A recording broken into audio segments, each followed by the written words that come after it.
আসসালামু আলাইকুম। Food lover test চ্যানেলে আপনাদের সবাইকে স্বাগত জানিয়ে শুরু করছি আজকের রেসিপি।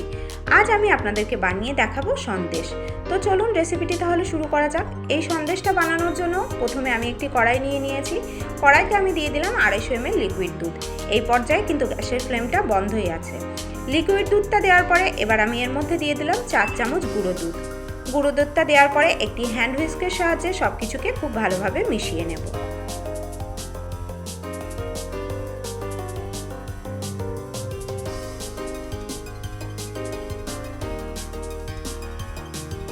সব কিছুকে ভালোভাবে মিশিয়ে নেওয়ার পরে গ্যাসের ফ্লেমটা কিন্তু এখন আমি অন করে দিয়েছি।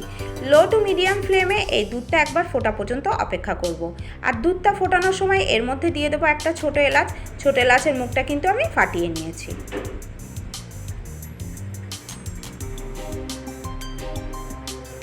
দুধটা ফুটে গেছে। আর দুধটা ফোটার সময় কড়াইয়ের গায়ে যে দুধের সরটা জমবে সেটা চামচ বা হাতার সাহায্যে কিন্তু দুধের সঙ্গে আবার মিশিয়ে দেবেন।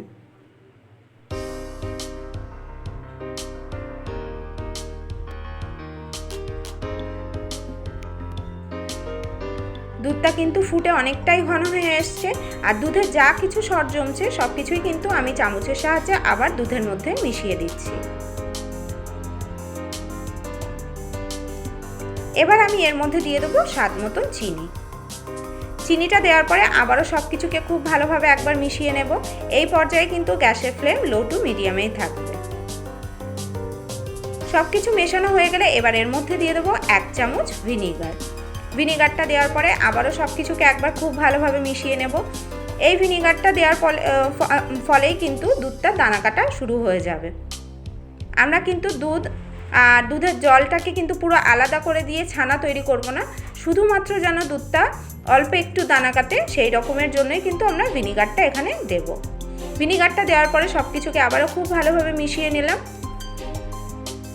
আর এই লো টু মিডিয়াম ফ্লেমে এটা পুরোপুরি শুকিয়ে আসা পর্যন্ত এটাকে কন্টিনিউয়াসলি নাড়তে থাকবো।